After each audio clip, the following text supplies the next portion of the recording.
Okay, so this month is National Write a Business Plan Month, and today I have Adrian Hall with me, and we're going to talk about business plans. So, Adrian, why don't you share the moment that you decided to kind of get into this world? Yeah. So I feel like nobody chooses entrepreneurship, it chooses you. Yeah. So I did the corporate America thing, graduated high school, attempted to go to college, didn't really succeed at that part, got a job, was never very happy in any of it. I realized that I had ideas and tactics and things I wanted to share that was very valuable to me, but the company and the people I worked for didn't really see eye to eye on it. And that just started opening doors of like, I don't want to be my own boss, but I want more autonomy. And one thing led to another. My skills kind of honed in a little bit. I learned some important lessons about my actual ability, which wasn't as high as I thought.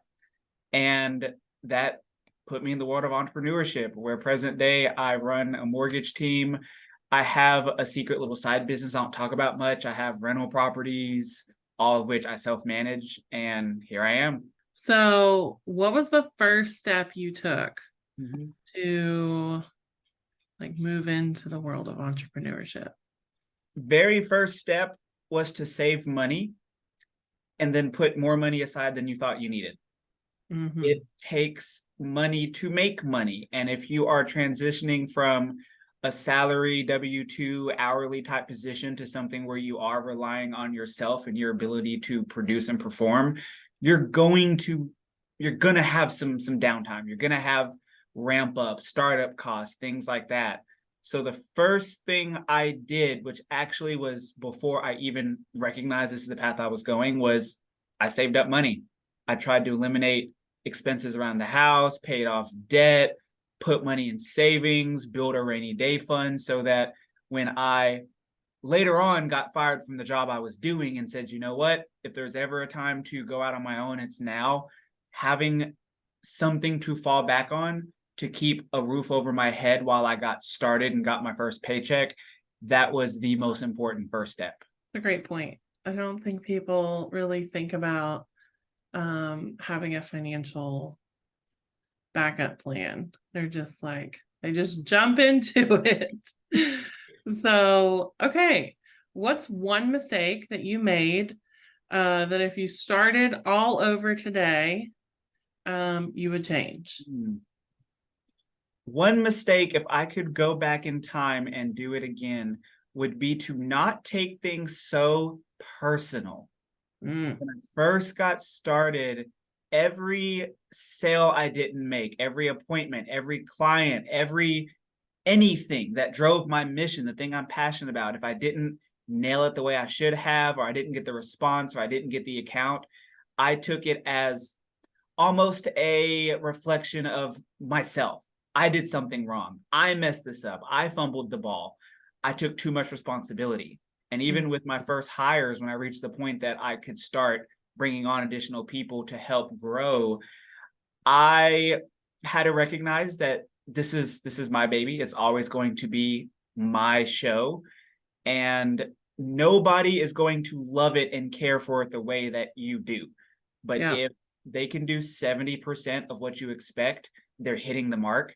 And you just have to recognize that. Because if you don't, in my opinion, if you don't take yourself out of it, then you're going to set yourself up for failure. You're going to reach a point where you feel like you can't do this because it didn't work out how it was supposed to, and nobody takes it serious and nobody cares, and everybody is the demise of your business, which just is not true. It's an unfair expectation. I saw a video from Gary V, who I don't even like. Okay, I'm not his biggest fan, but for whatever reason, his content was on my feed, and he was talking about how small business owners have that expectation of their employees to work as hard as they do, and how it's just an unfair expectation because, like, we as business owners get compensated so differently than the people who work for us. And he was like, so of course you should work harder. And I was like, okay, Gary Vee made a good point here. No, and I agree with that, because there's also nothing wrong not to, rank a position more important than another, but I am allowed to be scatterbrained and drive the ideas because I have somebody that can do the things that I can't do, that's doing the admin tasks, doing cleanup, audit, things like that. It takes many types of people, and like, yeah, certain people on my team are more motivated than others, but that doesn't mean that their value is worse or less. Like, this is my child, so I'm going to care about it the most at all times, and that's just what it is. I guess for me, my takeaway from his quote was just like, they're not going to be like burning the midnight oil, whereas occasionally you and I might. So I know for a fact that you have been in business when some really crazy things have happened in the world and in your life. So how have you taken your original plan? Maybe you wrote it when you first got started or right after you got started, and how have you adapted your strategy as like unforeseen circumstances came up? That's a good question. So I feel like I'm still actively living it. Yeah. It's one of those things where, I mean, you can plan everything to the perfect detail. And like you mentioned, like you alluded to, I mean, I've had in my personal journey, my father passed away, which was a monkey wrench in my career. There was the pandemic, which it's weird because on one hand, I was fortunate to not lose my job. I still had income, but the real estate sector, where the majority of my money is made, blew up. And suddenly I went from, oh no, the world's shutting down, this is bad, to, wow, I can't keep up. I'm working 16-hour days, and everything I thought I was going to do this year is just in the trash can because nobody knows what they're doing next month, because nobody knows what's happening in the world. Yeah. I I find that, I don't know, at the beginning of the year, everybody likes to do vision boards and they like to spell out their entire year of goals and everything they want to accomplish. And I feel like that is ambitious. It's admirable, but it's also ambitious.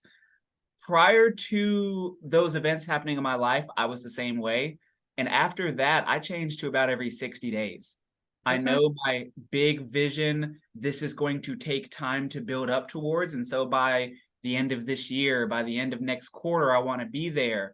But a lot of the more small day-to-day stuff, I try to keep it short so that if I do need to adapt, I'm not upending 7 months of work. I'm just pivoting very slightly and keeping on track. But I also think that's been one of the big things for my own personal survival, not only professionally, but personally, is knowing when to double down and know you're doing it the right way, and knowing when to adapt and realize that what you intended is not what your clients or the city or the world needs from you at that moment. And you've got to get on board with the bigger picture and not stay stubborn to what you spelled out because you said that's what you were going to do. Yeah. So just to clarify here, do you set any overarching goals for the year or the quarter and then break it down, or how do you do that? Yes, I do set ambitious goals, and I'll say I want to be at like this number of whatever metric it might be, but I also try to cut it down. Like in my industry, the summer months are the busy months. So I know if I was to take, like, let's just say a goal of, I don't know, 100 and divide it by 12 months, some months I'll be up, some months I'll be down. So I Right. try to measure like, okay, January, February, maybe I'm not going to hit 10, maybe I'll hit 7, and that is success for me. But then I know in like April, I want to be 12, 13, 14. I try to figure it out as I go so that I can also see at a snapshot, am I still on track? And if I'm not, what do I need to do to adjust to get back on track? Or is it is the reality that my expectation maybe was a little ambitious and the world has changed and now I need to bring it into a different perspective so that I can hit the actual goal and not the goal that I just picked out of thin air that I want to achieve for some plaque or trophy or something. So could you share the key elements of your plan and how those elements have evolved over time? The biggest element for my entire business plan is to be human. Hmm. I work in a very regulated, conservative, cautious industry. And so it's very, I mean, let's just say it, banking. You and most Americans probably don't look forward to talking to anybody at your bank or credit union. You Mhm. don't feel like you have enough money when you go deposit a check. You don't want to discuss loans and credit because you don't measure to the level that you think you should be at. And that's my whole job right there, is finding people and encouraging them to recognize that they've done something right and they can get this goal because of it. Buy a house, refinance, pay off debt, whatever it might be. Being as human as possible in like something simple like my headshot. I don't have a stuffy background with a blazer and a tie and I'm sitting up straight. In the phrasing that I portray ideas with, I talk on my cell phone. I don't have a business line where you call into a phone tree and choose, my extension to come find me. I try to keep the human element there at all times. And Mm. if you search my name online, you will see videos of me and photos of me dressed casual, but talking about my expertise. Because in my area, that's a very important thing that not everybody does, is recognizes that money is scary, and making Mm. it not scary makes it easier for your business. So that's probably the biggest thing that I know I personally do, is I just try to not make it intimidating and make people feel like they don't qualify just right off the bat because they've shown up today. Are there any other areas of your business that you plan for? Like as you approach your business plan, is there like certain elements that you create goals around or that you focus on as you plan for the future? Yeah. Something I'm actively working on right now is budgeting. A Hmm. lot of Imagine entrepreneurs. that, Adrian Hall I doing know, right? it. That's so crazy. Well, I'll be honest, I've not always been the best budgeter when it comes to my own career. And if somebody needs something or I have to invest in a new software or hire somebody, I like scrape up the money and then go do it. And Hmm. so I've been trying to spell out this year I'm at year 5.5 so far. So I'm looking at the past. What have I spent? What kind of expenses am I incurring? What's excessive? What did I not plan for? And spell it out so that Hmm. I know at a glance how many events I can do per year, how many appreciations, how much I have for payroll. Something that pops in my industry a lot is like you'll have a few good months and then you'll have a decline in business where things slow down. And I am a kind of intentional allyship business model where you choose other people in complementing industries to do work with. They earn money, you earn money, everybody's happy, such as Right. realtors, title companies, things like that. And Hmm. so when things slow down, automatically it's, hey, I want to do an appreciation event. I want to buy leads. I want to invest in marketing. And if you didn't earmark the cost for that, you're going to be reaching into an empty bucket to pull out money you don't have in hopes of turning it into, a mortgage payment or groceries. Yeah. So spelling out my budget's been important. Um, Another thing that I'm actively working on right now, and it's newer to me, is spelling out the whole experience from the Hmm. minute somebody reaches out and raises their hand and says, hey, I am somewhat interested in maybe conducting business with you. Can you tell me more? All the way until 5 years after our deal concludes, what happens? Who contacts who? What is the process? What's the steps? Birthday cards, Christmas cards, what documents do we need so that it can be very cohesive and very streamlined, and the more systematic it can be. I don't want to make it sound like we can put you on a conveyor belt and send you off on your way, but there's certain things that I know will get done because it's being done the exact same way every single time, and so the potential for errors is eliminated. Yeah. Yeah. It's funny because we are also 5.5. And we also just did our first like whole 2024 budget. Like it wasn't month by month. Of course, we have a budget for month by month, but like it's 2023 and I know my budget for November 2024. Mhm. And I'm just that was a huge step for us. Isn't that empowering though? You've spelled out the future of your business already and you haven't even reached that point yet. There's Mhm. power in that. I mean, I personally have weird complexes about it, but yes, there is so much value in it. And I think that's how you take your power back. When you have weird complexes about something rather than avoiding it, you make that thing work for you, right? So for me, it's money. For some people, it's marketing. For other people, it's HR, whatever. You just lean into it. So, um, okay. What role has branding and messaging played in your success? Mm.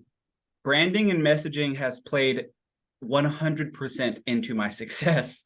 So, like I had mentioned, the finance industry is very stuffy, and Mhm. making sure that I'm come off approachable and I come off relatable has done wonders for my overall image and perception and whatnot. But in this industry, there's so many competitors. And so you have to find little things to make yourself stand out. And I feel like, especially when you're a newer entrepreneur, you feel as if you have to like come up with this revolutionary idea, like you're going to disrupt an industry and that's what's going to make you different. Sometimes it's not necessarily reinventing the wheel, it's making the wheel roll better, making Mhm. sure that like your logos, your colors, your fonts, your schemes, everything is identical, it's cohesive. If you're spending the time to do social media, whether you hire a company or you do it yourself, you're keeping similar elements and similar voice, and you're making sure that if somebody in a 3-second glance sees your building, sees your business card, sees your website, your social media, they know it's you. Just like Coca-Cola, just like Google, like these large companies with massive brand recognition spend a lot of money to do that. Yeah. And they also have a massive market, so they have to. I feel like in our space, as long as you just keep it cohesive and you make sure that you focus very intentionally on how you're perceived and how you perceive yourself, it'll make it that much easier to attract new people, even if there's a lot of competition in your space. Okay, last question here. What's the biggest piece of advice around business and strategic planning for people already in business that have big goals? Okay. Um, this is a unique thing that's going on in my sphere right now. I call it, or the phrase I use is there's a difference between looking like a business versus being a business. Hmm. And I think it applies when you're new, but also it reapplies as you grow and you hit new levels. You feel as though, okay, I've started this business. Now I need business cards. I need flyers and a brick and mortar and a website. And you come up with an LLC name or whatever structure you want. And you haven't necessarily even come up with the product just yet, or the pricing scale, or how you're going to account for the money once you earn it. I call that looking like a business because you're creating the image. But if you're like a bakery, you don't need to be spending money on business cards. You'd be spending money on flowers and eggs and things like that. If Hmm. you are further along in your business and you've got it down pat, but now you're reaching a point of growth and you're stepping up to that next level, that next challenge, I have found that people fall back into that same mentality of, okay, well, now that we're big, we got to hire more people and we're going to get these new positions because I've heard this other company has one and we're going to get an even bigger office. And you start to lose track of what made you good to begin with. Like Hmm. something popular in like the real estate arena, a lot of companies and a lot of agents, they start off and they do pretty well and they get successful. And then naturally, it's like the corporate America climbing the ladder thing comes up, and suddenly it's, oh, well, now that I've done it for 3 years, I should have a team. I should be the boss. I should do this.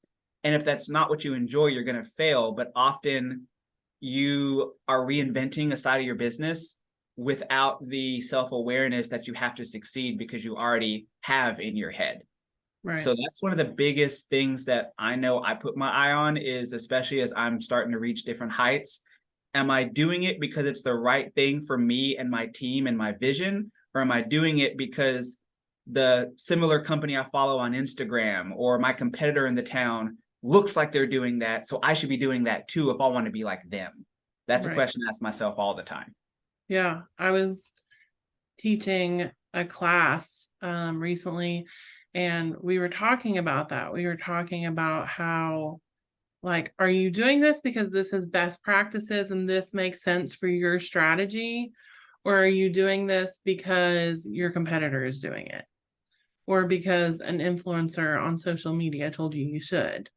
So this is not in the questions that I sent you, but I'm going to go off script here and ask you one more question. You mentioned your vision, and I think that lately I have just been totally nerding out on visioning for a business. For you as a leader and as a business owner, how have you leaned into or like found clarity for yourself around your vision for yourself? Like, do you have a process you go through? Do you have tips? Like, because I think that's really hard in the beginning, like to truly find clarity around what the vision is. Mhm. I think I call it perspective checks. Honestly, I call it the "Am I the asshole" check. That's what I actually say. Yeah. But I like to stop periodically and just double check with, like, those I call my personal board of directors, like my friends and family and people that aren't in this building every day, and just say, hey, here's what I'm thinking. Does this make sense or not? Is this smart or not? I try to lead my team the same way, with transparency of like, challenge me. If you have a better idea, bring it up. I am human. As of this video, I'm 32 years old. I am not the beacon of wisdom in the world. I'm just now getting to that point, maybe. So bring it up. Let's talk about it. Let's discuss. Help me understand what your vision is compared to mine. Because I mean, you and I off camera have talked about imposter syndrome many times, where you feel like you've not quite earned the position that you're in. And Mhm. so there have been quite a few times where, like, one of my teammates here has openly said, now, Adrian, you can do that. You're just telling yourself you can't. And then I go do it, and it's the greatest decision I've made in weeks. Mhm. So sitting down and getting perspective from other people is important. But one that I want to personally highlight is like getting perspective, but listening to the other people and understanding why they show up to work alongside you every day, why your clients and your confidants trust you every day.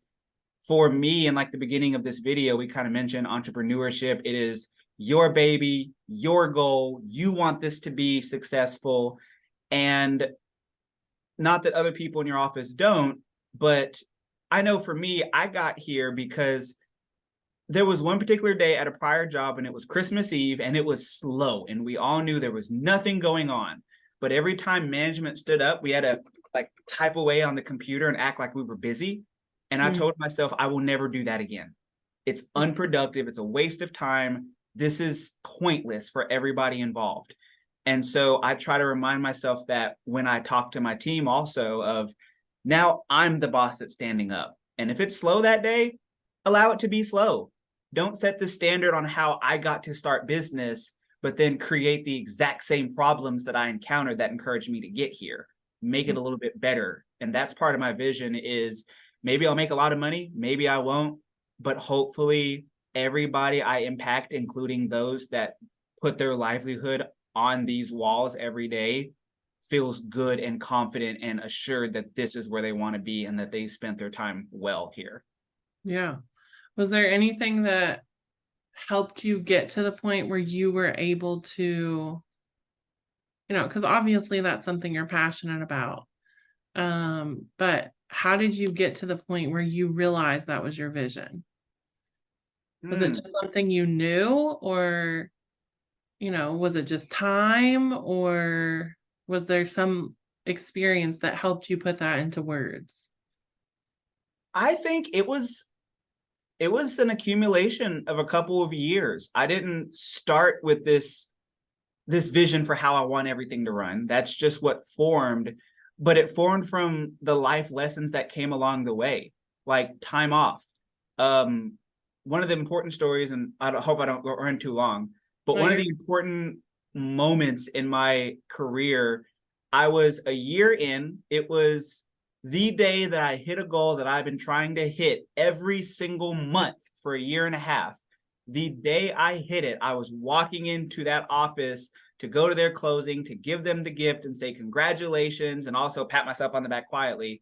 And I got a call from my sister saying, your mom just called, said that dad's on the floor, they're headed down to the hospital. wow. And so we went to the hospital, found out he had a stroke. 3 days later, he passed away. And in that window of time, I did my best to kind of keep things moving, but it also caught me wildly off guard. He was 61 years old, so in good health. And I told a few people, like, hey, I'm going to be out of the office. I had a family emergency. It's real serious. I'll be back when I'm back. And I remember this one particular client this particular day who sent me a text message and said, hey, I'm so sorry for what's going on. Prayers for you and your family. By the way, I'm so excited to start house hunting. What's my interest rate going to be? And they didn't know at that time I was standing next to my father, tied up to machines, as family came in to say their final goodbyes and whatnot. And that was one of the most profound lessons of, it was a good and a bad.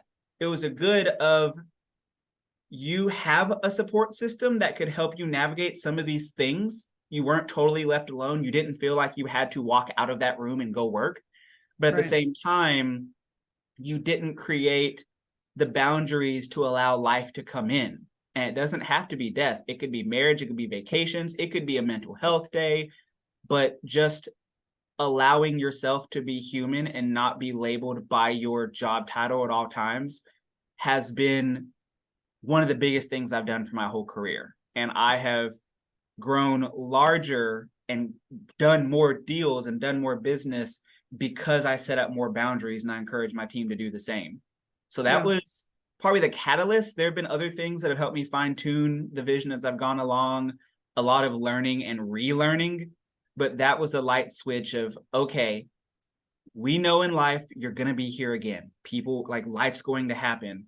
If you don't do something about it right now, you're going to be right here again in the future. So you can decide what path you want to take right now.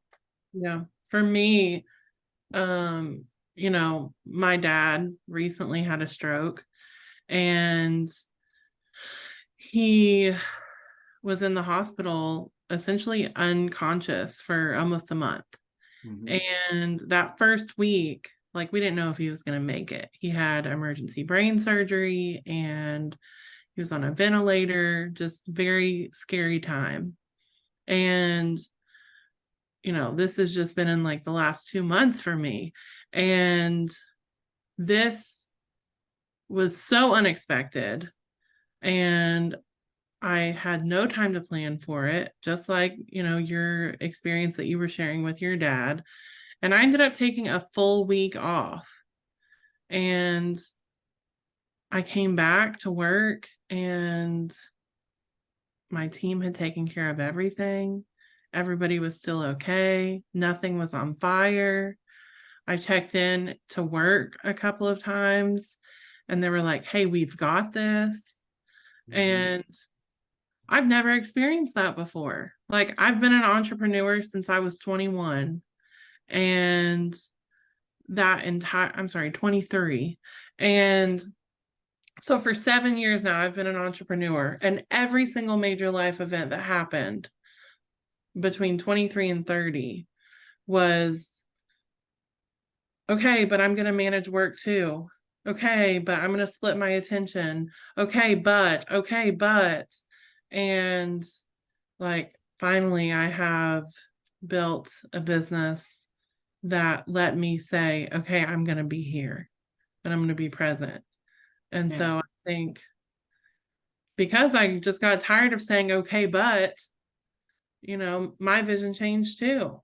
So, and I think that's the ultimate strategic goal that I would give anybody is, you're allowed for this to be your baby. You're allowed to always have your hearts and your emotion into, your legacy and your job. But it should also be able to run without you, because if you maintain so much control, intentionally or not, that anything that can and will happen in your life will cause your business to collapse, it's not sustainable. And if it's not sustainable, how can you count on it? Mm-hmm. And I think the other thing that I would say to business owners is like, your business is here to serve you. You are not here to serve your business. Mm-hmm. And so, yes, in order to build a business that serves you, you do have to work hard and put in the work and the hours and the blood and the sweat and the tears and all the things that come with it. But at some point, it has to turn around and serve you, or it's just not worth it. So, I think we just have to keep that in mind, because when we lose sight of that, that's when we lose like the whole reason we're doing this. So, Mm-hmm. Okay. Well, do you have anything else that you would like to add before we close up here? I don't know that I do. Okay. Well, thank you so much for joining me today, Adrian. And if you guys want to know more about Adrian and what he does, his links will be somewhere around this video. And we'll see you again soon.